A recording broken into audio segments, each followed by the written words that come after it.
On the latest ceasefire developments, we're talking to political expert Nuno Vanon Martins, joining us from Brussels, and former diplomat and political analyst Gustavo de Aristegui, coming to us live from Sapporo.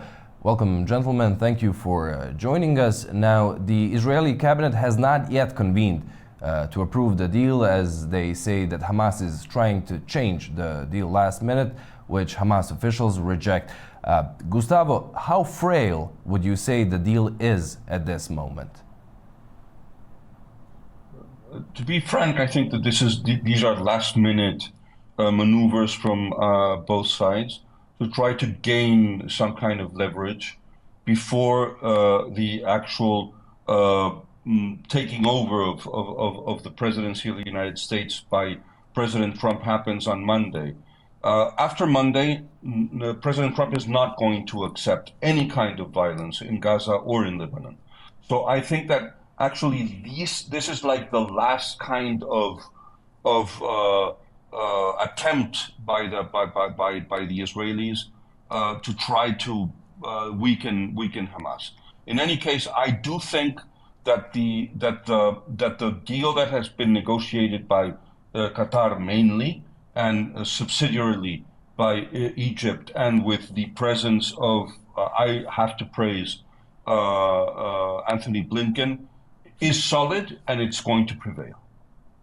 Nuno, do you think there could be other factors to the delay of the cabinet meeting, excluding the alleged Hamas wanting more or wanting something different, with the hardliners in the government, mainly the police minister Ben-Gvir, threatening to quit the government if the deal is approved, and the finance minister Smotrich saying his party would only remain if Israel resumes the war in full force? Well, good afternoon. I think you are right. I think we are seeing here a couple of last-minute challenges for the deal. I don't think they are going to block the deal at the end, because there is a lot of expectations. There is an agreement by the current and still U.S. administration, and the next one also. Everybody is very much happy with the deal. These last-minute challenges I think they are natural. I think they were supposed to occur. One is about Hamas not allowing the veto from the Israeli cabinet regarding the release of these Palestinian prisoners. But of course, it's also about the negotiations within the Israeli government. As you know, if the ministers quit, the coalition will fall apart, and then they will have at least going for elections. I do believe that by at least the end of today, the deal was going to go through, and the voting will have at the Israeli cabinet despite all odds. Just about half an hour ago, we heard from the White House that the U.S. is confident the ceasefire will come into effect by Sunday. Gustavo, you touched upon this a bit earlier about the mediation efforts by Qatar, but also the role of outgoing U.S. Secretary of State Anthony Blinken. He said that after the war stops, after a truce holds, there will be a governance by the reformed Palestinian Authority in the Gaza enclave. Would you say that is likely? Would Hamas just allow the rival Fatah to take over?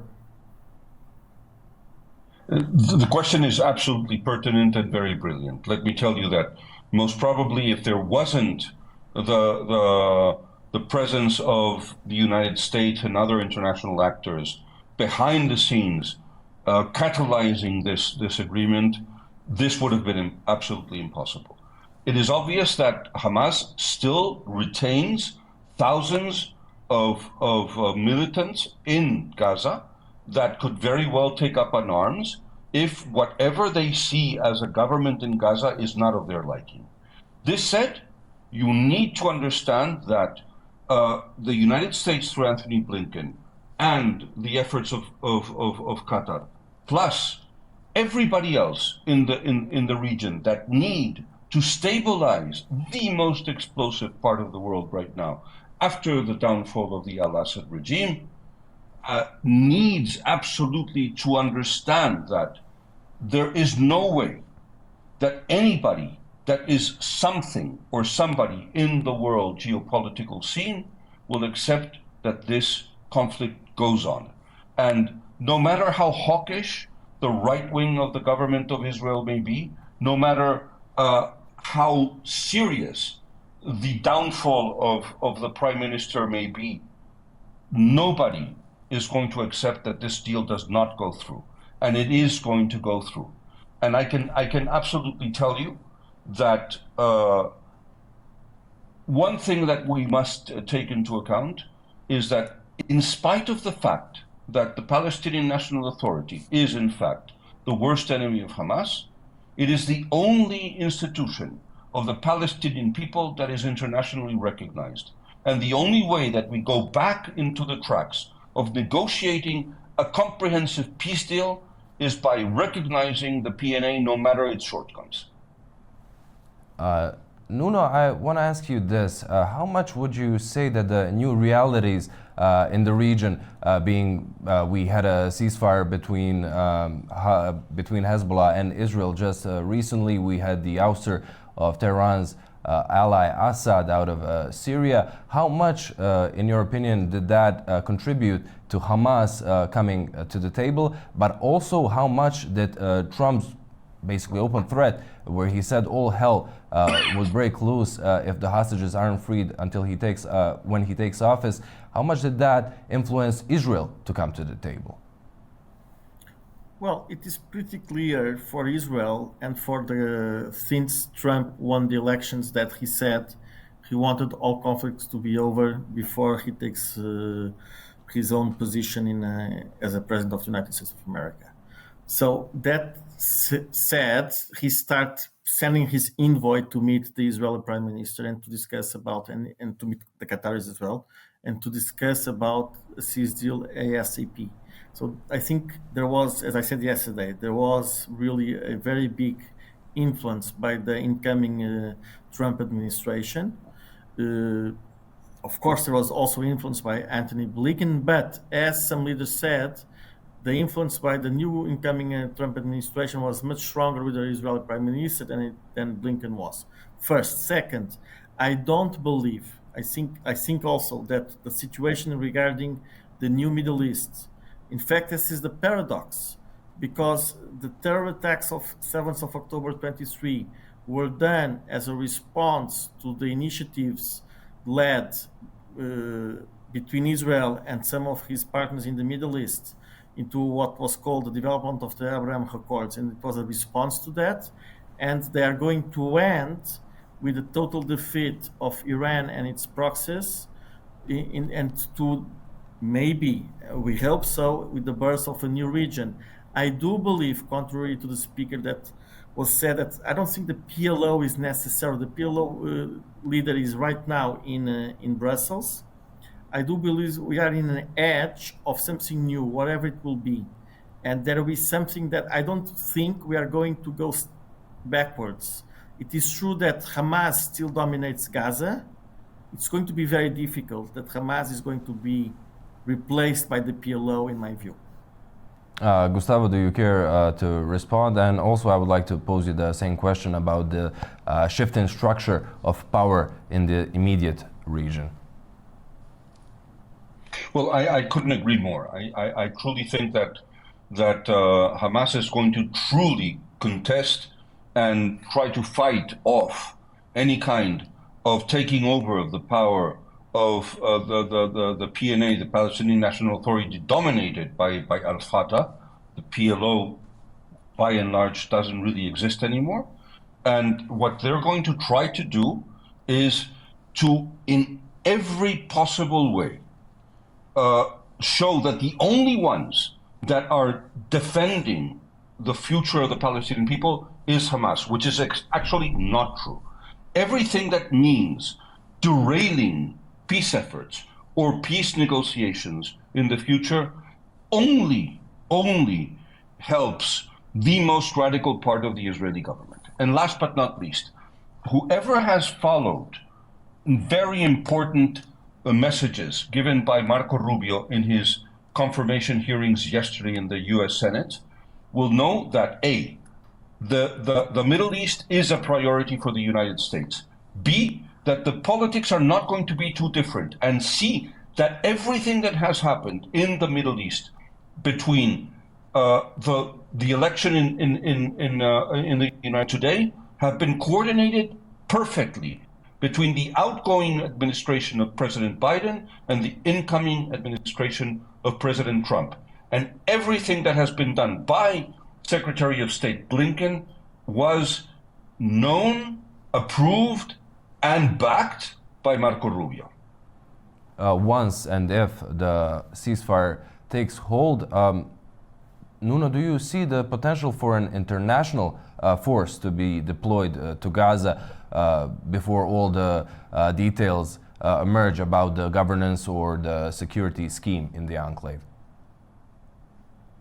Look, it's very hard to say for many reasons, but I am myself not skeptical about such situation. I think the most challenging thing was to decide who is going to form that international force. And not only who is going to form, but in which capacity the international forum will act and which partners. Are they going to act by themselves? Are they going to act in coordination with the Israeli government, with the Israeli forces? Are they going to act with whom on the Palestinian side? And this is going to be crucial for the development of the situation, for the peace in the region. I have to say that it will be very difficult to go back to a status quo that we saw until now, because it is clear that first, the status quo doesn't take and doesn't evolve into any peace initiative on one hand. On the second hand, the status quo does not let the Palestinian people in Gaza to develop themselves. And thirdly, I do believe in terms of the European Union that there is a mistake and an insisting. It's not only about providing resources and financial resources, but it's also about knowing what we want to do and how to develop, as I said yesterday, the civil society of the Palestinian people in Gaza. And second, last but not the least, the potential force, international force in Gaza, in my view, will have to respect this as well. So here lies the challenge of an international force in Gaza. Who is going to compose, who is going to lead, how they are going to cooperate, and if they are really willing to develop the civil society of Gaza. Gustavo, do you see a possibility of an international peacekeeping force being in Gaza, and who might be comprising it? Would it be headed by the UN, the Quint? Well, I must agree again with Nuno in his general assessment. You see, the problem here is that there's two different things. One are the forces, the countries, the actors that have been essential in brokering this deal, be it Egypt, be it Qatar, the United States. Of course, whatever happens in that part of the world, because of the importance of the relief agencies that are present in that part of the world, the United Nations has to be there. There is no question about it. But the second part of it is, can the United States, Egypt, or Qatar be part of that international force? Probably Qatar and Egypt, yes. The United States, no. Probably the European Union, a part of it at least, should be present. And I think that some major powers in the region that are respected by both sides, in spite of the disagreements that they have recently had, for example, Turkey. Turkey is a very important actor in this region. Turkey could be a very important pacifier, precisely because it doesn't always agree with Israel. And the other, in my opinion, would be the Kingdom of Jordan, which has been for decades, since its creation, the state that one could call the shock absorber of the region. Nuno, although it seems very far at the moment, do you see this decades-long on and off conflict ending in a two-state solution? It's a very good question. It's a question which answer lies on a mix of futurology and wishful thinking. I think I always said that if there will be a two-state solution, the two-state solution first and foremost has to lie on two premises. The first premise is the Palestinians to accept there is an Israeli state, and the moment they accept that, the Israelis to allow the Palestinians to develop the state. In order to have that, we have to also understand, and this is linked to the international force, and it's linked also to who is going to help the Palestinians. We are talking about a deal, we are talking about a situation that is taking very long. This is why, regarding your specific question, I'm not sure that that reality will end immediately now, but we have the possibility that this deal can lead to that, at least I would hope, in the next 10 to 15 years.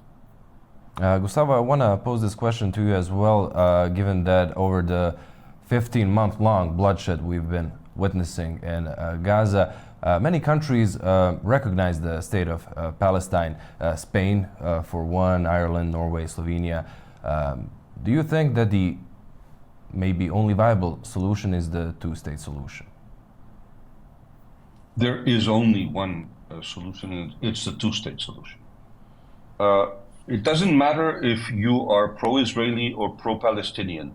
The only way there will only be a long-lasting peace that is acceptable to both contended is the fact that there will be a two-state solution. A two-state solution that will mean a Palestinian state in Gaza and the West Bank, and a, let's call it, imaginative geography of the future division of Jerusalem as capital of both states.